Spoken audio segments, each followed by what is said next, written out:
Hello friends, আমাৰ পৃথিৱীখন খুব বিচিত্ৰ আৰু বিচিত্ৰতাই অতীজৰে পৰাই মানুহক আকৰ্ষিত তথা আচৰিত কৰি আহিছে। আমি মানুহ বা জন্তুৰ তুঞ্চটো নিশ্চয় দেখিছো, কিন্তু আপুনি কেতিয়াবা জন্তুৰ দৰে দেখিবলৈ পোৱা ফুল দেখিছেনে?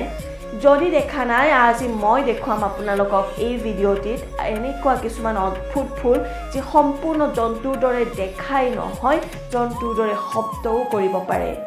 হেল্ল', মই আপোনালোকৰ ফ্ৰেণ্ড হিৰামনি শৰ্মা। বিভিন্ন ধৰণৰ ফেক্টৰ লগতে illusion test, personality test, brain test লগতে কিছুমান মটিভেশ্যনেল ভিডিঅ'ৰ বাবে মোৰ চেনেলটো চাই থাকে আৰু সদায় এনেকেই ছাপোৰ্ট কৰি যাব। মই আপোনালোকলৈ লৈ আহিম বিভিন্ন ধৰণৰ নতুন ভিডিঅ'। তেন্তে বলক আজিৰ ভিডিঅ'টি আৰম্ভ কৰোঁ। মই ক'বলৈ যোৱা প্ৰথম ফুলটোৱে হৈছে পেৰট ফ্লাৱাৰ। এই ফুলটো প্ৰথমতে 1899 চনত সাউথ ইষ্ট এছিয়াত পোৱা গৈছিল, যিটো দূৰৰ পৰা ভাটৌ চৰাইৰ দৰে দেখি। কিন্তু যেতিয়া আপুনি ওচৰৰ পৰা চাই তেতিয়া দেখিব যে এয়া কোনো চৰাই নহয়, বৰঞ্চ এটা ফুলহে। এইটো এটা দুৰ্লভ প্ৰজাতি আৰু থাইলেণ্ডত ইয়াক কটা চৰকাৰে বেন কৰি থৈ দিছে, কাৰণ ই বহুত দুৰ্লভ, তাক কাটিবলৈ মানা কৰা হৈছে। ছেকেণ্ড নম্বৰটো হৈছে বি ফ্লাৱাৰ। আপুনি হয়তো দেখি আচৰিত হ'ব, এই ফুলটো মৌমাখিৰ দৰে দেখাত, হয়নে নহয়? ই অকল দেখাতেই নহয়, বৰঞ্চ মৌমাখিৰ দৰে শব্দ উলিয়াব পাৰে, যাতে মতা মৌমাখিক আকৰ্ষণ কৰিব পাৰে। বিজ্ঞানীয়ে আজিও ৰিচাৰ্চ কৰি আছে যে এটা ফুলে কেনেকৈ জন্তুৰ দৰে মাতিব পাৰে। এই ফুলবিধ নৰ্থ আফ্ৰিকাত পোৱা যায়। আন এবিধ ফুল হৈছে মাংকি ফেচ ফ্লাৱাৰ। আপুনি দেখি আচৰিত নিশ্চয় হৈছে যে ই বান্দৰ চাগে, আৰু আপুনিতো ভাবিবই, কাৰণ ইয়াৰ নামেই হৈছে মাংকি ফেচ বাট ফ্লাৱাৰ। এইটো কোনো মাংকি নহয়, বান্দৰ নহয়, এইটোৱে হৈছে সেই ফুলটি যাক বান্দৰৰ নিচিনা সম্পূৰ্ণ দেখি। পেৰু আৰু কলম্বিয়াৰ কিছুমান ঠাইত বান্দৰৰ দৰে দেখা এই অদ্ভুত ফুলবিধ পোৱা যায়। সঁচাকৈ এয়া আচৰিত যে এটা ফুল ইমান হুবহু কেনেকৈ বান্দৰৰ দৰে হ'ব পাৰে। এই ফুলৰ পৰা কমলাৰ দৰে স্মেল ওলায়। ফ্ৰেণ্ডছ, বলক আন এটি ফুল দেখোঁ, আৰু এইটোৰ নাম হৈছে লাৰ্জ ডাৰ্ক অৰ্কিড। এই ফুল এবিধ বনৰীয়া ফুল।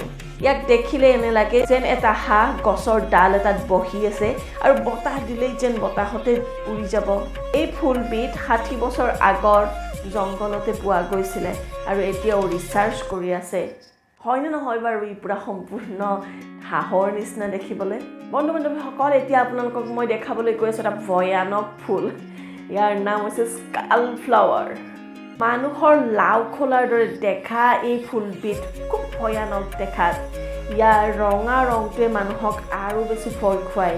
এই ফুলবিধে পোক পতংগক আকৰ্ষণ কৰিবৰ বাবে এক অদ্ভুত গোন্ধ উলিয়াব পাৰে। হয়নে নহয় বাৰু? আপুনি যদি এনেকুৱা ফুল দেখে তেতিয়াহ'লে প্ৰথমতে ভয় নাখাব, চাব ওচৰৰ পৰা সেইটো ফুলো হ'ব পাৰে বুলি। বন্ধু বান্ধৱীসকল, নেক্সট ইণ্টাৰেষ্টিং ফ্লাৱাৰ হৈছে, সেইটো হৈছে লিপছ ফ্লাৱাৰ। আপুনি চাগে নামো শুনা নাছিলে। এইটো দেখিলে বাৰু কোনোবাই ক'বনে যে এইটো একচুৱেলি এটা ফুলহে হয়। এই ফুলটোৰ নাম কিয় লিপছ ফ্লাৱাৰ হ'ল সেইটো মই আৰু ক'ব নালাগে চাগে। ইয়াক দেখাত একেবাৰে মানুহৰ ওঠৰ দৰে আৰু ই বৰ্ষাৰণ্যত পোৱা যায়। ফ্ৰেণ্ডছ, এতিয়া আকৌ চাওঁ ইগ্ৰেট অৰ্কিড। এই ফুলবিধ দেখাত সম্পূৰ্ণ বগলীৰ দৰে। জাপান, চীন আৰু কোৰিয়া আদি দেশত পোৱা যায়। যেতিয়া ই বতাহত হালি জালি থাকে ন, এনে লাগে যেন বগলী আকাশত উৰিহে আছে। তেনে বন্ধু বান্ধৱীসকল, কেনে লাগিলে এইকেইটা ফুল আপোনাৰ? যদি ভাল লাগিলে তেতিয়াহ'লে লাইক এটা কৰি দিয়ক ইমিডিয়েট। আৰু ফ্ৰেণ্ডছ, এনেকুৱাবিলাক আচৰিত কথা আৰু আচৰিত কথাবিলাক ৰিচাৰ্চ কৰি মই উলিয়াবৰ কাৰণে মোক বহুত টাইমৰ প্ৰয়োজন আৰু বহুত কষ্ট হয়।